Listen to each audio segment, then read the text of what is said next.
आप सभी का स्वागत है हमारे चैनल पर।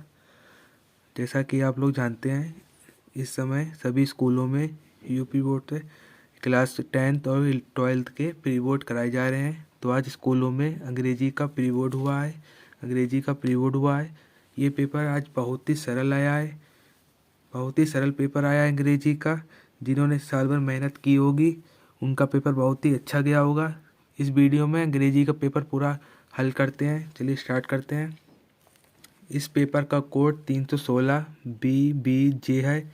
आप लोग कोड देखिएगा, फिर वीडियो में जुड़िएगा।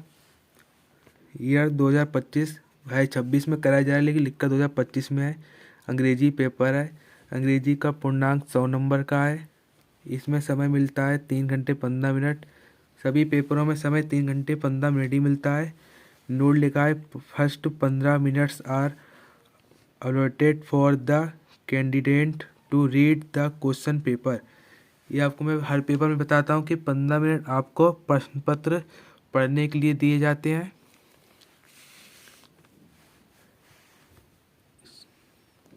आगे ऑप्शन दे रखे हैं। पहला दे रखा है, this question paper is divided into 4 section. ये लिखा है कि आपका ये जो पेपर बनाइए आपका 4 खंडों में बटा हुआ है, A, B, C, and D में बटा हुआ है। दूसरा लिखा है, all question from all the section are compulsory. तो ये लिखा है सभी अनुभागों के सभी प्रश्न करना अनिवार्य है आपके लिए।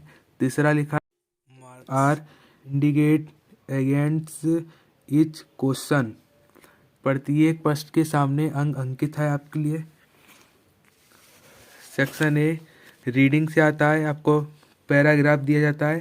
पहला क्वेश्चन दे रखा है, read the flowing passage carefully and answer the question that follow. ये आपका 15 नंबर में आता है।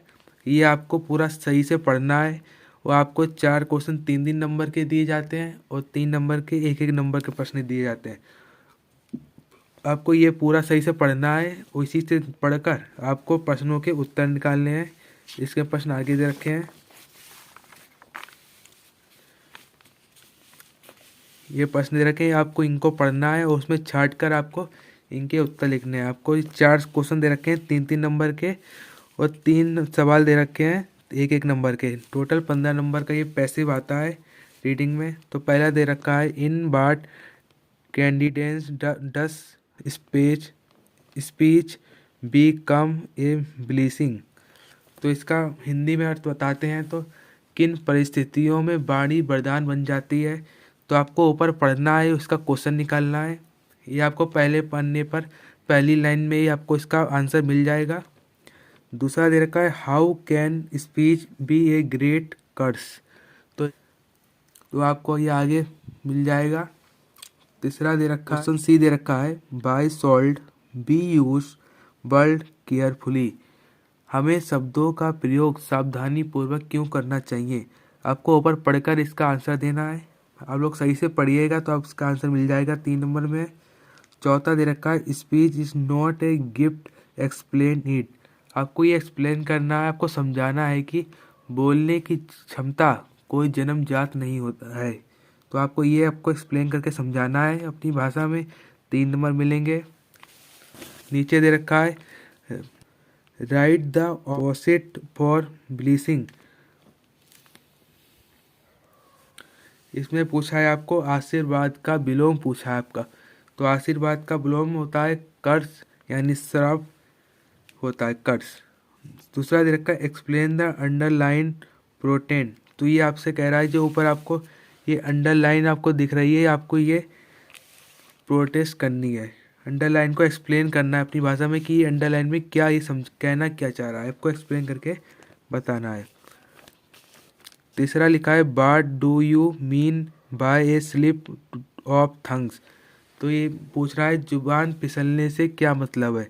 जुबान फिसलने से क्या मतलब आपको बताना है। आपको ऊपर पढ़ना है, फिर जुबान फिसलने से क्या मतलब है और इसके बारे में यहाँ पे लिखना है और आपको 1 नंबर मिल जाएगा। फिर आता है सेक्शन बी, वो राइटिंग के ऊपर है। तो अब राइटिंग में पहला आपको आर्टिकल मिलता है लिखने को। Right in article on any one of the flowing topics in about 100 से 150 वर्ड। आपको ये 3 टॉपिक दे रखे हैं, आपको जो इनमें से अच्छा लगता हो टॉपिक उसे उठाइए। 100 से 150 वर्ड के बीच में ये आपको लिखकर दिखाना है और 10 नंबर का ये प्रश्न है, आपको कम से कम ये 100 से 150 वर्ड में लिखना है, तो जाके आपको 10 नंबर मिलेंगे। पहला आया था आई लव माई इंडिया, आप भारत से प्रेम करते हैं, ये आपको बताना है क्या से प्रेम करते हैं, काय से प्रेम है। दूसरा है प्लेजर ऑफ रीडिंग बुक, किताबें पढ़ने का आनंद, आप जब किताबें पढ़ते हैं जो आपको आनंद आता है तो उसके बारे में आपको बताना है। तीसरा दे रखा है science in the service of main kind, तो ये आपसे कह रहा है, इसका अर्थ है मानव जाति की सेवा में विज्ञान, ये आपको लिखना है। तीसरा आपको दे रखा है लेटर, आपको लेटर लिखना है, और लेटर आपको ना सरल लग रहा हो तो आप एप्लीकेशन भी लिख सकते हैं। राइटर दे रखा है writer a letter to your cousin congratulation him on his success in an examination, आपको अपने चचेरे भाई को 10वीं परीक्षा में सफलता के लिए बधाई देते हुए पत्र लिखना है और 10 नंबर मिल जाएंगे आपको। नीचे दे रखा है write an application to the principal of your college requesting for एक certificate of date of birth and good character, तो ये आपको एप्लीकेशन लिखनी है अपने महाविद्यालय के प्रधानाचार्य को जन्म तिथि और अच्छे चरित्र का प्रमाण पत्र जारी करने के लिए आवेदन आपको करना है। सेक्शन सी चालू होता है ग्रामर से, आपकी ग्रामर आती है 25 नंबर की ग्रामर आती है आपकी। पहला आपको दे रखा है चौथा प्रश्न, choice the correct option in to answer the following question, लिखा है निम्नलिखित प्रश्नों के उत्तर देने के लिए सही विकल्प चुने। तो पहला क्वेश्चन दे रखा है the person who does not believe in the existence of god good id, जो व्यक्ति ईश्वर के अस्तित्व में विश्वास नहीं करता उसे कहा जाता है, तो उसे कहा जाता है नास्तिक, इसका ऑप्शन सी सही होगा, नास्तिक होगा। दूसरा दे रखा है क्वेश्चन, दूसरा क्वेश्चन दे रखा है the pairs to call names means, इसका बी सही है। टू अबाउस, इसका हिंदी मीनिंग है नाम पुकारना, मुहावरा है ये आपका नाम पुकारना। तीसरा दे रखा है द एंटोनिम फॉर हम्बिल्स इज, ये आपको विनम्र का विलोम शब्द पूछ रहा है, विलोम शब्द तो वो होगा प्राउड। चौथा पूछ रहा है द साइनोनिम्स फॉर हंस्ट इज, तो इसका सही जवाब होगा ट्रूथफुल, इसका हिंदी मीनिंग होगा ईमानदार का पर्यायवाची, और इसका हिंदी मीनिंग होता है सत्यवादी, इसका हिंदी मीनिंग सत्यवादी होता है। पांचवा सवाल दे रखा है आपको 4 सेंटेंस आर गिव ब्लू, कह रहा है नीचे 4 भाग दिए हैं, जो गलत है उसे सुधारें, current beach one the incorrect. तो पहला दे रखा है गाय एक उपयोगी पशु है, दूसरा दे रखा है वह एक ईमानदार आदमी है, he is an honest man. तीसरा दे रखा है मुझे एक उपयोगी किताब दी। चौथा दे रखा है वह शोर मचा रहा है। तो इनमें से आपको जो गलत लगता है उसे आप सही कर सकते हैं। पांचवा क्वेश्चन दे रखा है इनडायरेक्ट स्पीच, इनडायरेक्ट स्पीच लिखा है लॉन्ग लाइव और लीडर दे साइड, इसका हिंदी में उन्होंने कहा हमारे नेता अमर रहे, तो आपको इसका इनडायरेक्ट करना है। ऊपर वाला अब बहुत से बच्चों से हुआ नहीं होगा, आप लोगों ने नीचे वाला किया होगा।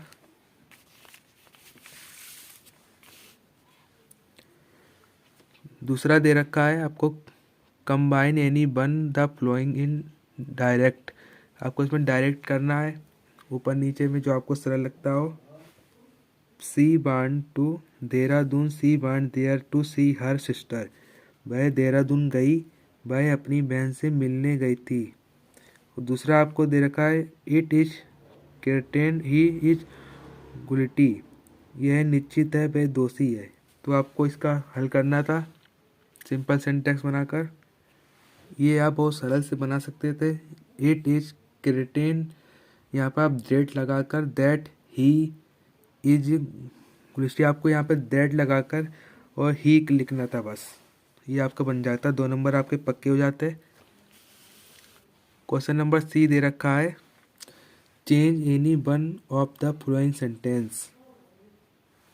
ये आपको दे रहा है निम्नलिखित में से किन्हीं एक वाक्य को बदलना है। तो पहला दे रखा है the air of hills is colder that of the lowlands. और दूसरा दे रखा है the children sang the national anthem. पहला काम है पहाड़ियों की हवा मैदानी इलाकों की हवा से ठंडी होती है। दूसरा दे रखा है बच्चों ने राष्ट्रगान गाया। पहले का आपको इनटू पॉजिटिव डिग्री से बनाना था और दूसरा पैसिव वॉइस बनाना था। आपको आप लोगों ने पैसिव वॉइस बनाया होगा। पैसिव वॉइस बहुत ही सरल था कि आप बना सकते थे। आपको लिखना था the national anthem was sung by the children. आपको इतना लिखकर आपको ये हल कर देखते थे। चौथा सवाल आपको देखा है correct any one of the following sentence. पहला दे रखा है Nitin is in university student. दूसरा दे रखा है sun rises in east and sets in west. तो पहला दे रखा है नितिन एक विश्वविद्यालय का छात्र है। दूसरा है सूर्य पूरब से उगता है और पश्चिम में अस्त होता है। आपको इनमें से वाक्य को सही करना है। पांचवा दे रखा आपको ये शब्द म्यूक दे रखे हैं राइट ब्राइट बेन बिन। आपको इसमें आपके मीनिंग लिखकर आपको इसमें आपको मीनिंग क्लियर करना है कि क्या है। बहुत सरल है, आप कर सकते हैं। छठा दे रखा है translate the flowing passage into English. आपको ये हिंदी में दे रखी है, आपको ये इंग्लिश में बनाना है ट्रांसलेशन। और ये आपको 5 नंबर में आती है, सरल है, आप बना सकते हैं। आगे दे रखा है सेक्शन डी दे रखा है answer the following question in about 40 word. आपको ये 40 वर्ड वाले क्वेश्चन लिखने हैं। 2 क्वेश्चन करने हैं 4 नंबर के। इसमें आपको पहला क्वेश्चन दे रखा है व्हाट इज साहब looking for in the garbage dumps. तो आपको साहब कूड़े के ढेर में क्या ढूंढ रहा था, आपको बताना था क्या ढेर में क्या ढूंढ रहा था साहब। दूसरा आपको दे रखा है आपको क्या लगता है कि गांधी जी चंपारण प्रकरण को अपने जीवन के निर्णय मोड़ क्यों मानते थे। तो आपको इसका भी आंसर देना था why do you think that Gandhi ji considered the Champaran episode to be turning point in this life. इनमें से आप कोई सा भी कर सकते थे। दूसरा क्वेश्चन आपको दे रखा था लेखक राष्ट्रीय एकता के किस उदाहरण का उल्लेख कर रहे हैं। और यदि आपको यह नहीं आता था तो आप दूसरा भी कर सकते थे फेरी वाले ने निमंत्रण क्यों अस्वीकार किया। अब इन दोनों में से कोई एक कर सकते हैं। अगला आपको 7 नंबर में सवाल दे रखा था, इसमें से सिर्फ एक फ्रीडम वाले से आया हुआ है। दूसरा आपको दे रखा था कि साक्षात्कार के लिए आपको कौन सा माध्यम सबसे अच्छा लगता है, प्रिंट, रेडियो या टेलीविज़न। ये आपको लिखना था क्वेश्चन। दूसरा आपको एक पोएम दे रखी है, उसमें इसमें से आप छाट कर आपको ये प्रश्न लिखे हैं, आपको ये हल करने थे। 3 प्रश्न है, आपको 3 नंबर का एक प्रश्न है, 6 नंबर का ये पैसिव है, आपको ये हल करना है। और 4 नंबर की सेंट्रल आइडिया है। पहली आई है माई मदर इन 66। ये आपको यूपी बोर्ड में तक आते हुए मिलेगी आपको। दूसरी देखिए ए रोड साइड स्टैंड। तीसरी आई है ए थिंग्स ऑफ बिट्स। अगले आप ये वाले प्रश्न आए हुए हैं 4 नंबर के, ये 2 प्रश्न आए हुए हैं। एक डॉक्टर साहब आपको मिलेगा, एक टाइगर किंग से सवाल आया हुआ है। आपको दे रखा था टाइगर आर के बारे में कठपुतलियों द्वारा क्या भविष्यवाणी की गई थी। यदि आपको ये ना आता आपको दूसरा मिला था अमेरिकी कंपनी की बिक्री सुनिश्चित करने के लिए डॉक्टर बदाऊ ने क्या किया। तो आपको इनमें से कोई एक करना। 4 नंबर सवाल दूसरा दे रखा है आपको चार्ली द्वारा देखे गए स्टेशन के दृश्य का सापेक्ष में वर्णन कीजिए। आपको वर्णन करना है कि चार्ली ने स्टेशन पे कैसे क्या देखा था। यदि आपको ये ना कर पाते आप दूसरा भी कर सकते थे। वह पीली त्वचा वाली महिला कौन थी, वह क्या कर रही थी। आपको इसके बारे में बताना है क्वेश्चन में। यदि आप करके आएंगे 4 नंबर के 2 सवाल हैं 8 नंबर के। आखिरी प्रश्न है इंग्लिश का 7 नंबर का। पहला लिखा हुआ है मानव जाति के भविष्य के क्या संकेत हैं। मानव जाति क्या संकेत है, आपको वर्णन करना है इसका 7 नंबर में। फिर लिखा है दूसरा कि आपको ये ना आता हो कि डॉक्टर साहब उस आदमी से छुटकारा पाने के लिए क्या करेंगे। पेपर सरलता क्वेश्चन आंसर भी आपकी किताबी से आए हुए हैं। यदि आपने पढ़ा होगा तो आपने क्वेश्चन आंसर भी करे होंगे। आप यूपी बोर्ड में जब भी जाएंगे पेपर देने, आप क्वेश्चन आंसर छोड़ के नहीं आएंगे, आप चैप्टर पढ़ के जाएंगे। तो जैसे क्वेश्चन आएंगे आप चैप्टर में जैसा जानते हैं वैसा लिख कर आएंगे, छोड़ के कोई प्रश्न नहीं आएंगे। यदि छोड़ेंगे आपको नंबर नहीं मिलेंगे। अब हल करें। यदि हमारी वीडियो पसंद आई हो तो शेयर कीजिएगा, कमेंट कीजिएगा और सब्सक्राइब कीजिएगा। धन्यवाद। मिलते हैं अगली वीडियो में।